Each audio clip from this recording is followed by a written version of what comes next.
Hello students, आज हम discuss करने वाले हैं एक्सरसाइज 5.5 क्वेश्चन नंबर 15, जो कि जहाँ तक मैं अपलोड करी थी that was the last question was question number 16। तो अभी मैं यहाँ पे क्वेश्चन नंबर 17 के बारे में बताने चाह रही हूँ। The question is so easy.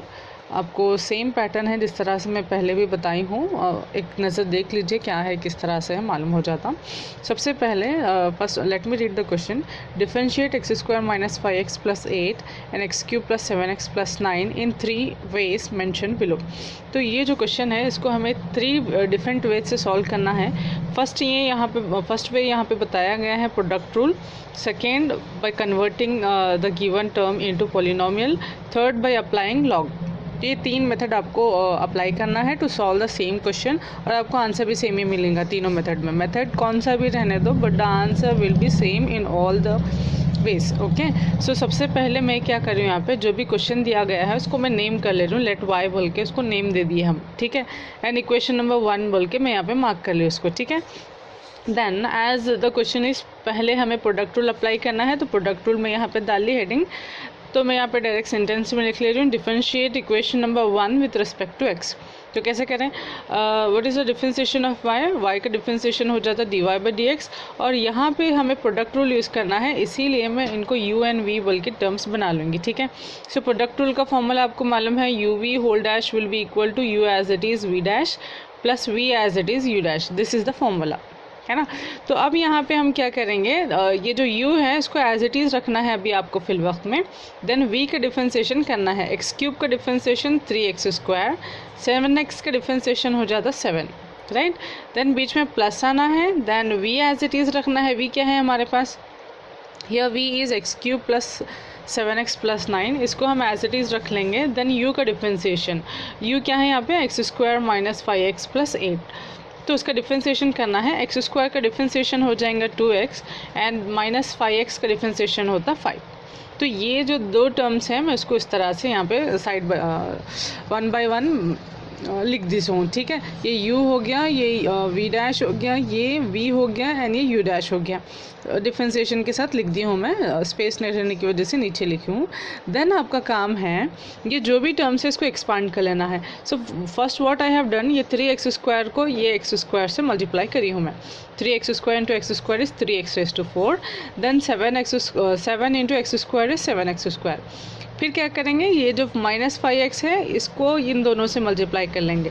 Minus 5x into 3x square is minus 15x cube and minus 5x into 7 is minus 35x, ठीक है। देन 8 से भी इन दोनों को मल्टीप्लाई कर लेंगे हम। यहाँ पे 8 into 3x is 24x square and 8 into 7 is 56, ठीक है। तो ये दो ब्रैकेट्स का एक्सपेंशन यहाँ तक हो गया। अभी जो है ना ये 2 टर्म्स का भी एक्सपेंशन करना है, तो in the same way first term को ये तीनों से मल्टीप्लाई कर लो, देन सेकेंड टर्म को भी तीनों से मल्टीप्लाई करो। You are going to get this terms, ठीक है। ऐसे टर्म्स आपको मिल जाते हैं। आपका अब यहाँ पे जो मेन स्टेप है, एनी हाउ डिफरेंशिएशन तो हो गया, but the main step is the rearrangement.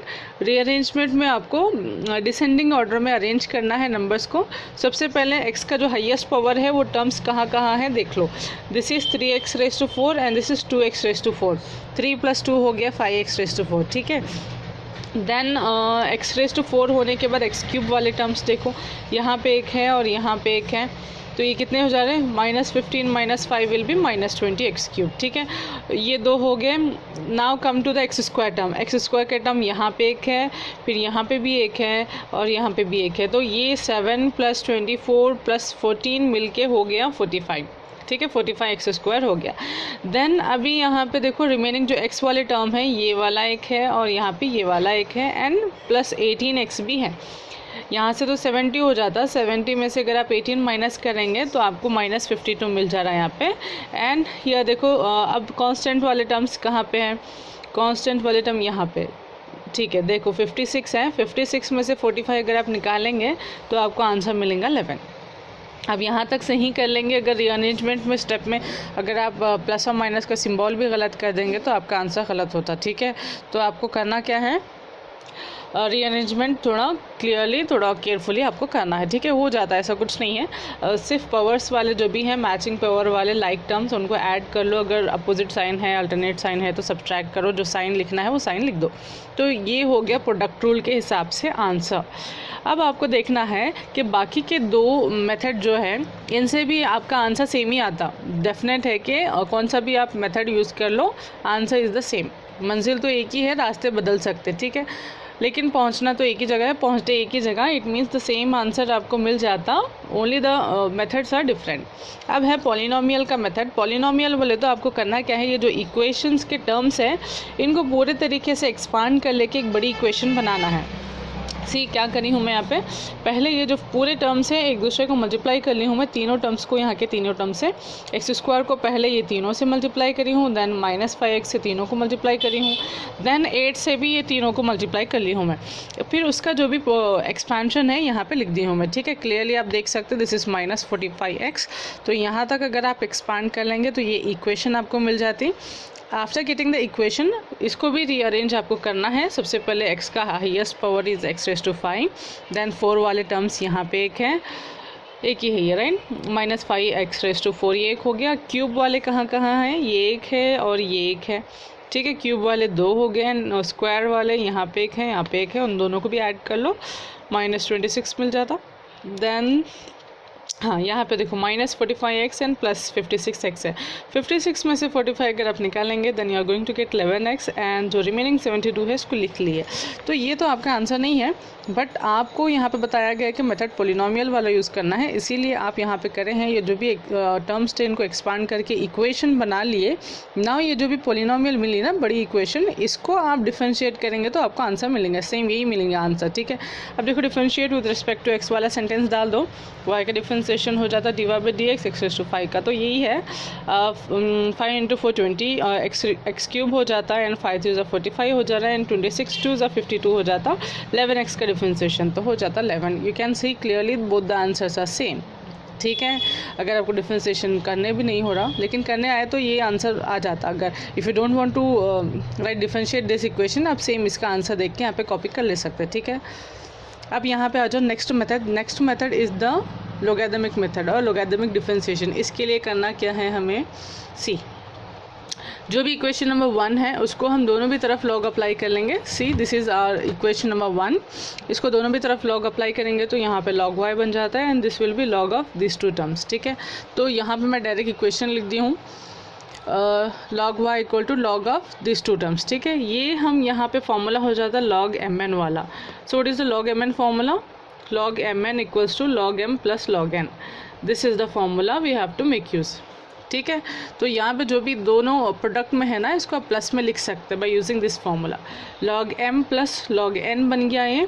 Then आप क्या करेंगे, इसको डिफरेंशिएट कर सकते हैं। अभी ये हो गया ना सिंपल फॉर्म में, differentiate with respect to x वाला सेंटेंस लिख दो, log y का डिफरेंशिएशन हो जाता 1/y dy/dx। Then log x का differentiation, as you know differentiation of log x is 1/x होता, फिर x का 1 होता, राइट। तो उसी वे में x² - 5x + 8 नीचे आ जाता है, एंड इसका डिफरेंशिएशन आपको ऊपर लिखना है। x² का डिफरेंशिएशन 2x, 5x का -5, right. And here also this will come in the denominator, और इसका डिफरेंशिएशन x³ का 3x² हो जाता है, एंड 7x का 7 हो जाता। तो ये 2 टर्म्स आपको मिल गए। देन आपका काम क्या है, ये जो y है इसको दूसरी तरफ शिफ्ट कर लेंगे तो y इधर आ जाता है, और जो भी टर्म्स है इसको ब्रैकेट में लिख लेंगे हम प्लस। इसके साथ साथ आपको करना क्या है, ये दोनों भी टर्म्स को क्रॉस मल्टीप्लाई कर लेंगे। ये वाला टर्म यहाँ पे आ जाता, बाजू ब्रैकेट का इस्तेमाल कर लो थोड़ा, ये वाला टर्म भी यहाँ पे आ जाता। दोनों को मैं इस तरह से लिखी हूँ, स्पेस की कमी की वजह से इसको ऊपर डाली हूँ, ठीक है। लेकिन आप लोग अरेंज कर लो अपनी नोटबुक में, स्पेस बना के उसको सही से लिख लो, okay.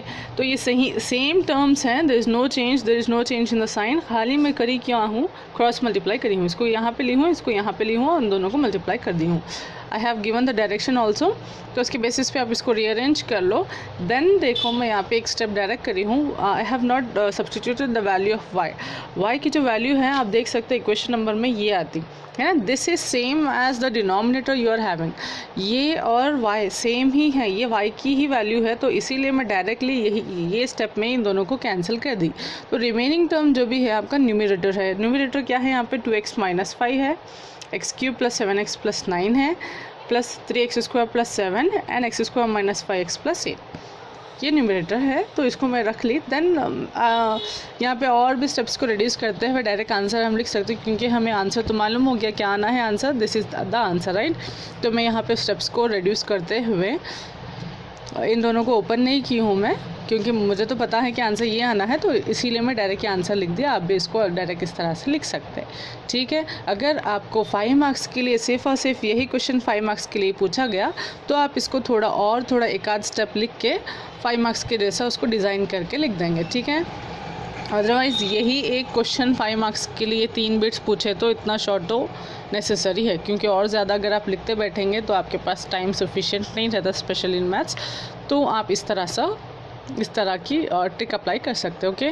So this was about question number 17। इसके बाद मैं आपको क्वेश्चन नंबर 18 भी अपलोड कर दूंगी वीडियो। अगर आपको कुछ और भी हेल्प होना है तो आप बता सकते हैं, ठीक है। Okay, thank you so much.